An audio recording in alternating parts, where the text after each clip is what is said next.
믿을 수 있겠습니까? 한 아이가 죽음을 선고받았습니다. 6살, 아직 숫자도 다 못 외우는 나이예요. 심장이 멈출 수도 있다는 말을 의사가 전했을 땐 이미 엄마의 세계는 끝이 나 있었습니다.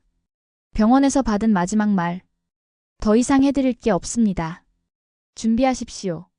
이곳은 캄보디아 푸놈펜 외곽 수도라지만 제대로 된 의료시설 하나 찾기 힘든 동네. 약이 떨어졌고 수술실은커녕 제대로 된 심전도 장비조차 없었습니다. 의사도 고개를 떨군 순간 엄마는 고개를 들었습니다. 내가 포기하면 얘는 진짜 죽는다. 그래서 결심했죠. 지구 반대편 아무 연고도 없는 나라. 바로 한국으로 가겠다고요. 다들 말렸습니다. 말도 못 통하는 나라에서 뭘 어떻게 하려고. 너무 위험해. 애 데리고 무슨 짓이야. 하지만 그녀는 미친 듯이 인터넷을 뒤졌고 낡은 노트북으로 서울대병원을 찾았고 밤마다 울면서 한국어를 독학했고 이름도 모르는 병원에 메일을 수십 통 보냈습니다. 그렇게 전 재산을 털고 집을 팔고 마지막 항공권을 끊었습니다. 아이를 살릴 수 있다면 지옥이라도 가겠다는 심정으로요. 그리고 도착한 한국. 12월에 인천공항 첫눈이 내리던 날. 공항 입국장에서 산소통을 단 휠체어 위에 딸은 숨을 몰아쉬며 말했습니다. 엄마는 아직 안 죽었지? 그 질문 하나에 모든 게 무너졌습니다. 그 순간 그녀는 속으로 되뇌었습니다. 그래. 아직 안 끝났어. 여기가 마지막이 아니라 시작이야. 캄보디아 푸놈펜. 간선도로를 벗어난 골목엔 아직도 흙먼지와 쓰레기 연기가 공기를 대신한다. 그곳에서 소카라는 엄마는 낮에는 병원 간호조무사로 밤에는 야시장 노점상으로 하루 14시간씩 일했다.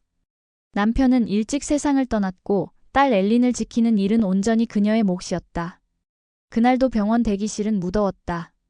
전기가 자주 나가 진료실 선풍기도 멈췄고 의사는 이마에 땀을 훔치며 말했다. 아이 심장 상태가 많이 안 좋습니다. 남은 시간이 1년도 장담할 수 없어요. 순간 세상이 멈췄다. 귀가 먹먹해졌고 가슴이 찢어지는 듯 했다. 내 아이가 죽을 수도 있다니. 그날 밤 소카는 병원 옥상에 올라가 하늘을 올려다봤다. 별은 떠 있었지만 아무 위로도 되지 않았다. 엘린이 태어나던 날도 별이 떠 있었는데 그날의 기쁨은 이제 절망으로 바뀌어 있었다. 그녀는 마음속으로 외쳤다. 살릴 수만 있다면 뭐든지 할 거야. 그때 떠오른 게 있었다. 며칠 전 낡은 TV에서 우연히 봤던 다큐멘터리. 한국의 서울대학교 병원. 세계에서 가장 어려운 소아 심장 수술을 성공시켰다는 병원. 그 장면이 뇌리를 스쳤고 그날 이후 잊히지 않았다. 소카는 집으로 돌아가자마자 노트북을 켰다. 컴퓨터에 익숙하지 않았지만 하나하나 검색하며 메일을 작성했다. 제 딸이 심장병입니다. 도와주세요. 한국어를 잘 못합니다. 그날부터 그녀는 잠을 줄였다. 매일 새벽까지 한국어 단어를 외우고 발음을 익혔다. 안녕하세요. 도와주세요. 제 딸을 살려주세요. 매일 수십 번씩 중얼거렸다. 주변 사람들은 혀를 찼다. 한국은 여행 한 번 가는 것도 비싸. 넌 꿈깨. 하지만 소카는 이미 결심을 끝냈다. 딸을 살릴 수 있다면 집도 나라조차도 버릴 준비가 되어 있었다. 오두막을 팔았고 오래된 오토바이도 정리했다. 동생에게 돈을 조금 빌렸고 남편이 남긴 유일한 금반지도 전당포에 맡겼다. 그렇게 모은 돈으로 비행기표 한 장과 산소통, 작은 휠체어, 중고 번역기를 준비했다. 출국 전날 밤 엘린이 물었다. 엄마, 우리 진짜 하늘 날아가요? 소카는 아이의 손을 잡고 속삭였다. 그래, 우리 기적 보러 가는 거야. 12월에 인천국제공항. 비행기 문이 열리자 차가운 바람이 얼굴을 때렸다. 캄보디아의 숨막히는 더위에 익숙했던 소카는 순간 숨이 멎는 줄 알았다.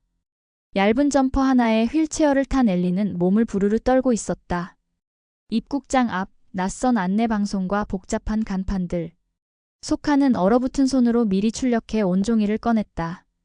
서울대학교 병원 소아심장센터. 택시기사에게 종이를 보여주자 그는 고개를 끄덕이며 다정하게 말했다. 추우시죠? 병원까지 따뜻하게 모셔다 드릴게요. 창밖 풍경은 캄보디아와 전혀 달랐다. 하얀 눈, 빠르게 움직이는 사람들, 거대한 건물들. 모든 게 낯설고 위압적이었다. 엘리는 창밖을 바라보다 조용히 말했다. 엄마 여기서 죽으면 안 되죠? 소카는 아이를 꼭 안았다. 아니야. 우리는 살러 온 거야. 병원 앞에 도착했을 때는 밤 9시가 넘은 시각. 문은 굳게 닫혀 있었고 접수 창구엔 아무도 없었다. 출입문 옆에 서 있던 경비원이 다가왔다. 소카는 번역기를 꺼내 메시지를 보여주었다.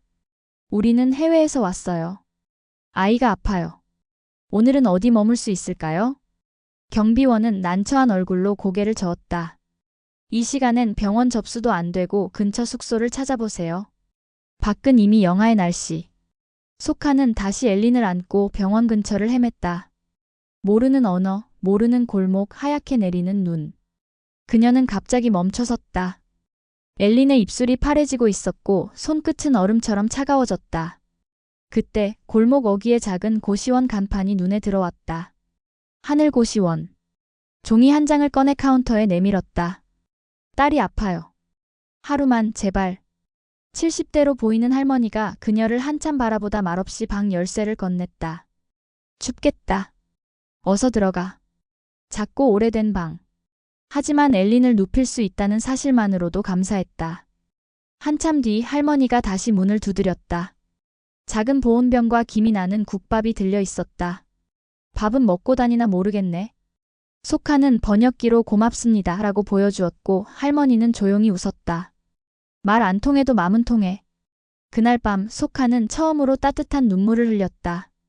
추위 속에서도 누군가는 손을 내밀어주고 낯선 땅에도 온기가 있다는 것을 그제야 알았다. 다음 날 아침 소카는 엘린을 안고 병원 접수 창구로 향했다.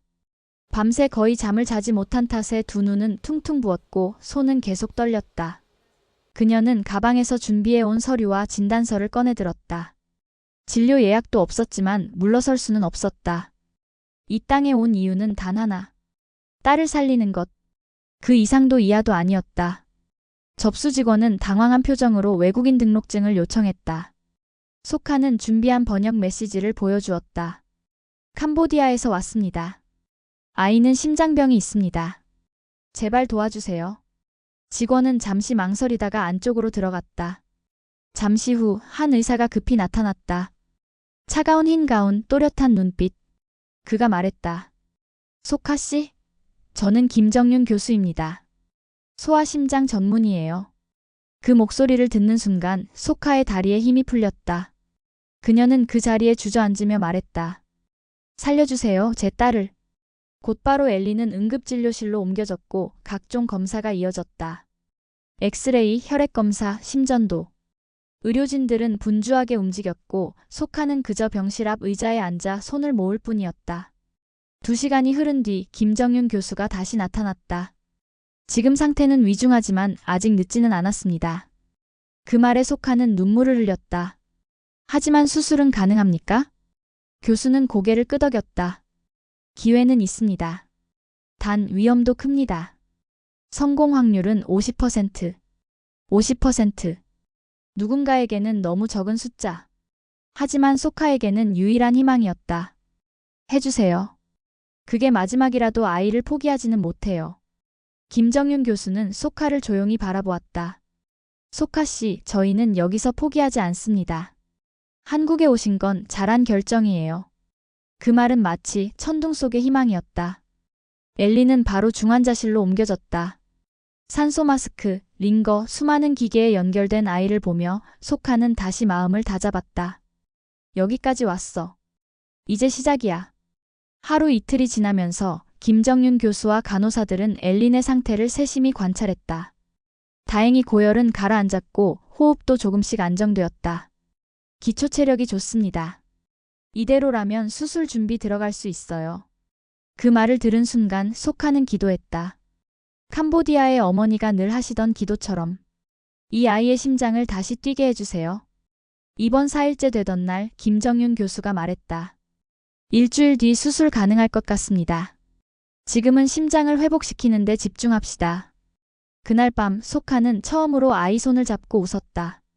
우리 엘린 여기까지 잘 왔어. 엄마는 널 믿어. 그리고 병실 벽에 손으로 쓴 작은 종이를 붙였다. 우리는 포기하지 않는다. 병원 생활은 상상 이상으로 고되고 버거웠다. 소카는 매일같이 엘린의 체온을 확인하고 식사 시간마다 스푼을 들어 딸의 입에 죽을 떠넣었다. 의료진은 수시로 병실을 드나들며 약물 주입, 검사를 반복했고 엘린은 기력이 약해져 잠든 시간이 많아졌다. 그 와중에도 김정윤 교수는 매일 아침 회진을 돌며 엘린의 상태를 세심히 확인했다.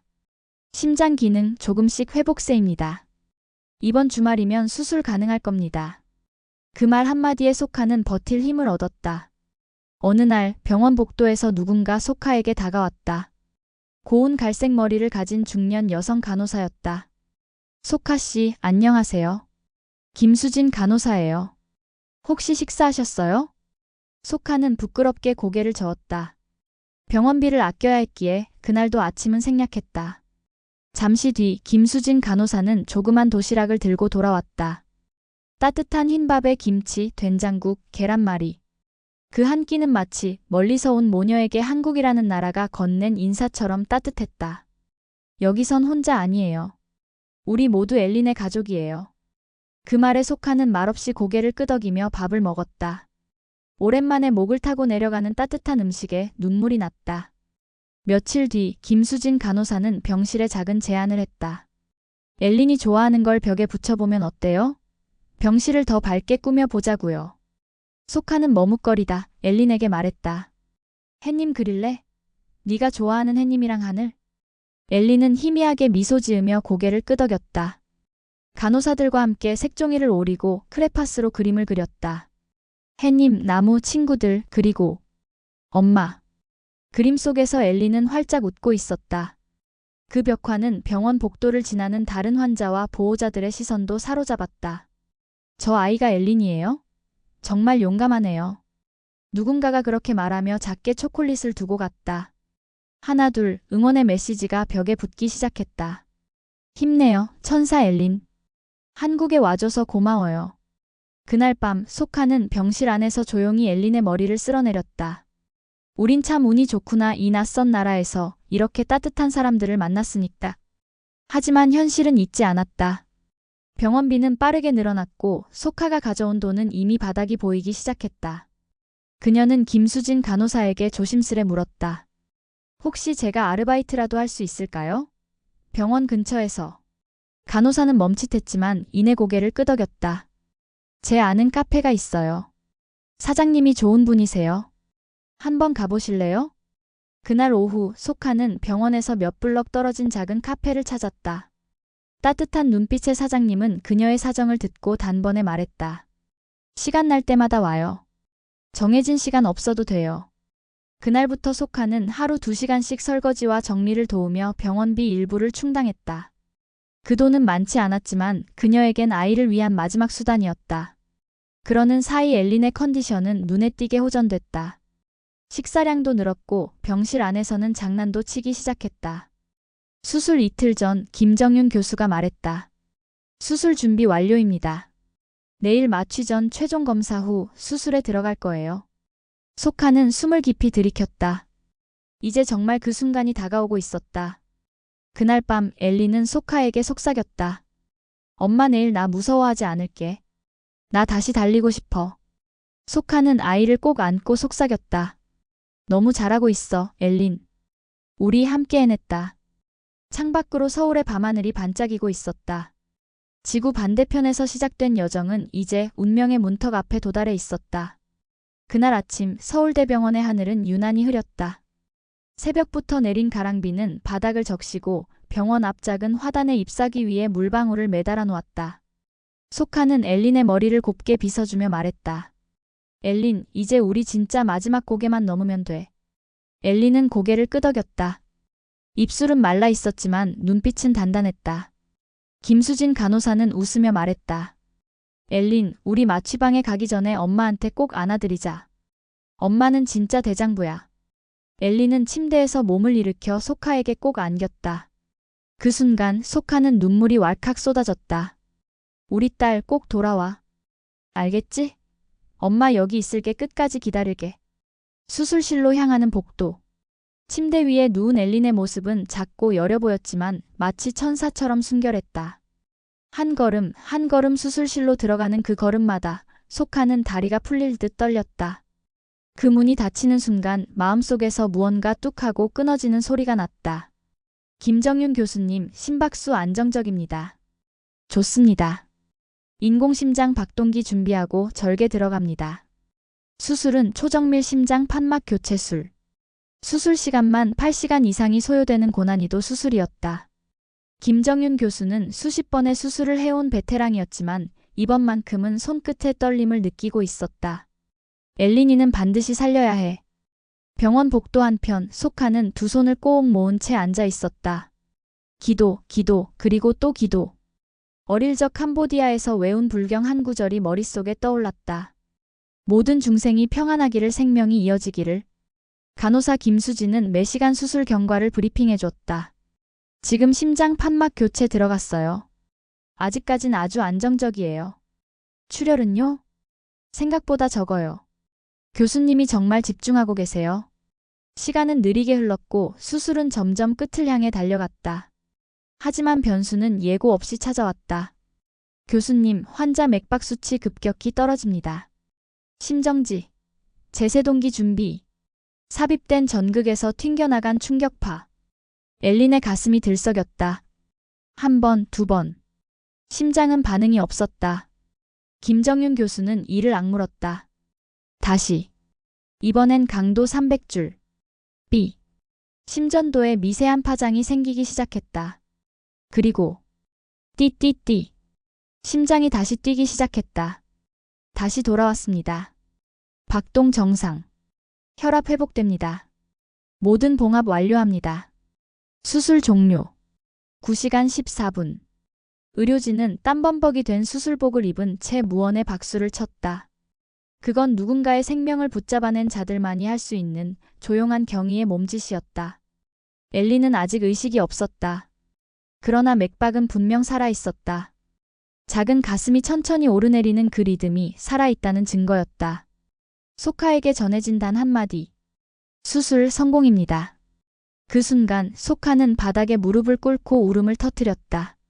어느 간호사가 다가와 그녀의 등을 조용히 쓸어내렸다. 그날 병원 복도에 있던 수많은 이들이 함께 숨을 쉬고 함께 울었다. 엘린의 작은 심장이 다시 뛴 그날, 캄보디아에서 건너온 엄마의 기도는 서울 하늘 아래에서 기적이 되어 돌아왔다. 수술실에서 깨어난 건 그로부터 이틀 뒤였다.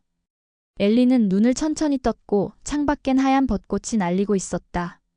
산소 마스크를 쓴 채 눈을 끔벅이던 그녀는 어렴풋이 창가에 서 있는 엄마의 실루엣을 보았다. 소카는 믿을 수 없는 표정으로 병실에 달려와 딸의 손을 꼭 잡았다. 엘리나, 들려? 엄마야, 엄마 여기 있어. 엘린의 입꼬리가 아주 작게 올라갔다. 그건 말 대신 전하는 살아있다는 신호였다. 의료진 모두가 놀란 빠른 회복이었다. 그날 이후 엘린은 하루하루 눈에 띄게 나아졌고 병원 복도를 걷는 리허빌리테이션 첫날 그녀는 간호사에게 이렇게 말했다. 엄마처럼 사람을 살리는 의사가 되고 싶어요. 소카는 그 말을 듣고도 대답하지 못한 채 뒤돌아 눈물을 삼켰다. 이 작은 아이가 죽음과 맞서 싸우던 시간이 채 한 달도 되지 않았다는 게 믿기지 않았다. 모녀는 더 이상 캄보디아로 돌아가지 않았다. 소카는 병원 근처 고시원에 계속 머물며 엘린의 회복을 도왔다. 서울시와 복지재단, 교민단체, 그리고 수많은 익명의 손길들이 두 사람을 도왔다. 의사 김정윤 교수는 이렇게 말했다. 제가 살린 건 심장이었지만 그 아이를 여기까지 데려온 건 어머니였습니다.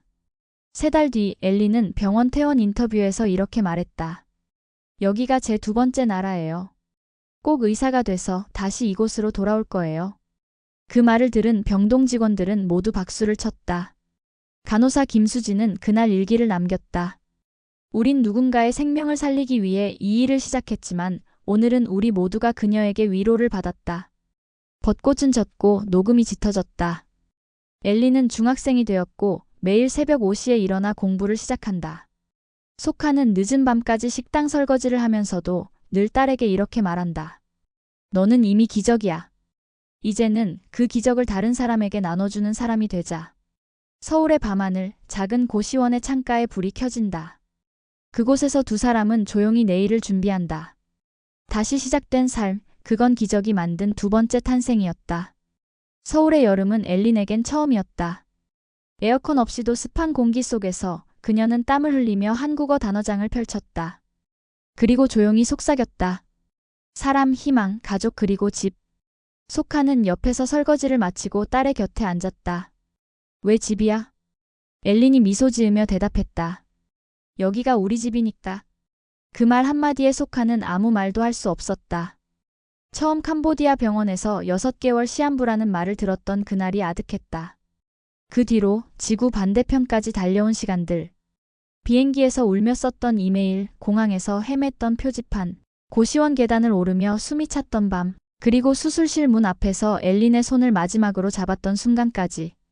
그 모든 고통과 절망은 지금 이 작고 따뜻한 대화 하나로 씻겨 내려가고 있었다. 엘린은 창문 너머로 하늘을 바라봤다. 엄마, 저 별 기억나? 응. 우리가 캄보디아 옥상에서 봤던 그 별 말이지? 응, 근데 이상하지 않아? 그 별 여기서 봐도 똑같아. 소카는 고개를 끄덕였다. 맞아. 세상은 생각보다 이어져 있었나 봐. 우리는 분명히 아주 먼 길을 돌아왔지만 결국 집이라고 부를 수 있는 곳에 도착했으니까. 그날 밤 소카는 일기장을 꺼냈다. 나는 딸을 살리기 위해 한국에 왔다. 하지만 이제는 나도 살아가고 있다. 우리의 새 삶은 병원이 아니라 이웃의 손길, 언어가 통하지 않아도 건네준 밥 한 그릇, 눈 내리던 그날 택시기사의 미소, 그리고 딸의 첫걸음에서 시작됐다. 다시 한번 그녀는 썼다. 이곳은 우리의 집이다. 엘리는 침대에 누워 조용히 중얼거렸다. 엄마, 나중에 의사가 되면 엄마처럼 목숨 걸고 누군가를 사랑했던 사람들, 그 마음까지도 치료해줄 수 있는 그런 의사가 되고 싶어. 소카는 딸의 머리를 쓰다듬었다. 그게 진짜 의사야. 우리 엘린이라면 꼭 해낼 수 있어. 창밖에 별 하나 고요히 반짝였다. 그건 어쩌면 세상 어딘가에서 또 다른 소피아와 엘린이 이 영상을 보고 있다는 증거일지도 모른다. 이 이야기가 그들에게도 닿기를, 그리고 다시 하나의 기적이 시작되기를. 이 이야기가 당신의 마음을 움직였다면 당신의 작은 클릭이 또 다른 엘린에게 기적을 전할 수 있습니다. 좋아요와 구독은 저희에게 큰 힘이 됩니다. 댓글로 엘린과 소카에게 응원의 메시지도 남겨주세요. 우리가 함께 만든 이 이야기가 누군가의 희망이 될 수 있기를 바랍니다. 고맙습니다. 여러분이 바로 세상을 따뜻하게 만드는 사람들입니다.